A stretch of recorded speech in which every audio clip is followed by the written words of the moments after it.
Hello everyone, and welcome to Pricing 101, Tiered Statements.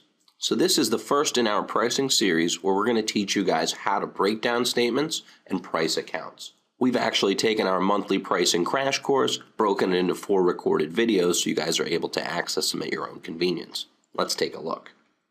Now, first, you're going to need to open a few documents, so feel free to pause this webinar after you figure out what you need. But you're going to need to open the cost comparison spreadsheet as well as the sample 3-tier statement. And now you're able to find all these documents on CB headquarters under the Resources tab and then Sales, Tips, and Pricing. Just scroll down until you see the material required for the Pricing Crash Course webinar. You'll need to download the 2 documents that we have circled. So feel free to pause the webinar, get those all set, and come back when you're ready. All right, so in this statement, we're going to talk about tiered pricing, the components of a merchant statement, breaking down a sample statement, transferring current rates to a cost comparison, and creating proposed rates on a cost comparison. All right, so let's give a little background first. So the credit card processing industry is driven ultimately by interchange rates. These interchange categories are set by the card issuing bank, so whoever actually issues that credit card to a consumer or business. Some examples: Bank of America, Chase, Citibank, the big guys that you're familiar with. Whoever's issuing that credit card is ultimately behind charging what they cost. There are currently about 750 different interchange categories spread out between the major card brands. On a tiered pricing model, a processor will actually take all of those interchange categories and combine them into about 3 or 4 different tiers. These tiers are going to be called qualified, mid-qualified, and non-qualified. We also offer special pricing that can separate out debit cards as well as reward cards. Now let's talk about the components of a merchant statement. So the major groups of fees that will be on nearly every statement are as follows. Processing rates. These will be the qualified, mid-qualified, and non-qualified groupings into which the merchant's volume is broken down into. There's also a per transaction or communication fee. These will be assessed for every connection between a merchant's terminal and their processor. There's a number of different names that these can be called on a statement, but we'll show them to you as we go through. And then miscellaneous. Most processors will charge any number of other fees, such as a statement and/or monthly fee, per batch fees, debit access if applicable, and a few pass-through fees that we'll see later in the analysis. So, step 1, let's get started now. So what we need to do is take a look at their current statement, determine their billing structure, rates, and volume. Now, as we can see in the subject statement, there are several qualification levels such as qual disc, mid-qual disc, and non-qual disc. This shows us that we're dealing with a tiered billing structure. We can obviously determine that disc is just short for discount. Now, the first step in creating the cost comparison then is to enter their current rates into the existing rates and fees section of the cost comparison. For this statement, we'll enter in 1.89% as the qualified rate, written in as 0.0189. 3.14% for the mid-qualified rate, written as 0.314, and 3.39% for the non-qualified rate, written as 0.339. Now, the next step is to add the volumes for each card type. So, when we take a look at the statement, we see that the total qualified volume is $8,046.07. This gets entered into the volume section of the existing rate side of the comparison under Qualified Visa MasterCard Discover. That's what that VSMCDS stands for. Then we'll repeat the process with the mid and non-qualified volumes. In this case, the total mid-qualified volume is $152.80, and the total non-qualified volume is $1,384.03. Next, we're going to factor in the per transaction fees. We're going to calculate the total number of transactions run and the price for each transaction. Now on this statement, the per transaction fees are listed as POS auths. The current provider is charging them 25 cents per transaction for all card types.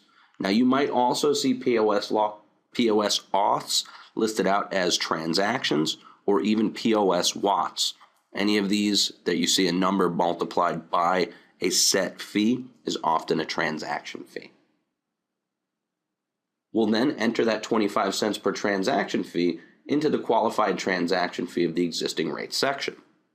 Then we're going to count the number of total transactions on the statement, which is 26, and we'll enter that into the number of transactions section next to the transaction fee. Like the rates, these will automatically provide a total. Now it's on to step 3. We're going to calculate the miscellaneous fees like pass-through fees, batch fees, and statement fees. On this statement, there are actually several fees that are industry-wide pass-through fees. They're NABU, ACQ support, cross-border, fixed network CP, acquirer processing fee, and DSCV data usage or discovered data usage. Typically on a tiered comparison, all of these are added up and entered into one line item. In this case, they all equal out $2.85.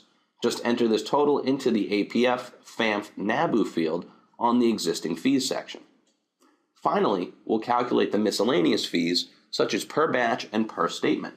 On this statement, there is no batch fee, but there is a $7.95 statement fee. Enter that into the merchant statement fee section. Now, we're just going to need to beat their existing rates and fees. So we're going to complete the cost comparison now. If you've been completing the cost comparison as we go along, you should have came up with a total monthly bill of $221.09 for the merchant. This is 2 cents off the total on their existing statement. Now please note, this is common and generally involves how many decimal places a competitor's statement rounds figures to versus how many we use. Typically, anything within $5 or so will be sufficiently accurate for any account of decent volume. Also, it's important to note that completing the existing rates section marks the end of the calculation. All that's left to do is beat the current rates and fees and present that to the merchant. Now, let's set those proposed rates and fees.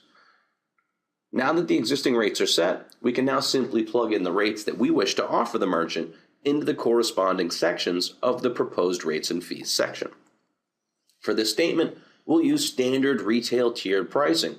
This means that we'll set the qualified rate at 1.69%, written 0.0169, 2.49% for the mid-qual, written as 0.0249, and 3.09% for the non, written as 0.0309. Note that the spreadsheet will automatically calculate the new totals for you. And next we'll add the per transaction fee. Our standard fee for this is 21 cents per transaction, so we'll enter that into the qualified transaction fee section and then add the correct number of transactions next to it, which is 26. Now, our standard monthly statement fee is $7.95, so we'll add this in on the proposed side. We'll also pass through all of the appropriate fees, so the $2.85 total in the APF FAMF NABU section can also be passed through. Finally, we recommend always charging a batch fee, usually at 10% per batch. Looking at this merchant statement, we can see that they closed 6 batches, so we'll add 60 cents into this field. And at this point, the cost comparison is complete. Looking down at the bottom, we can see that the spreadsheet has automatically calculated our total savings, and we'll be saving the merchant an estimated $21.68 monthly, or about $260 annually at approximately 9.8%. That is generally more than enough savings to present to a merchant to be enough to close that deal.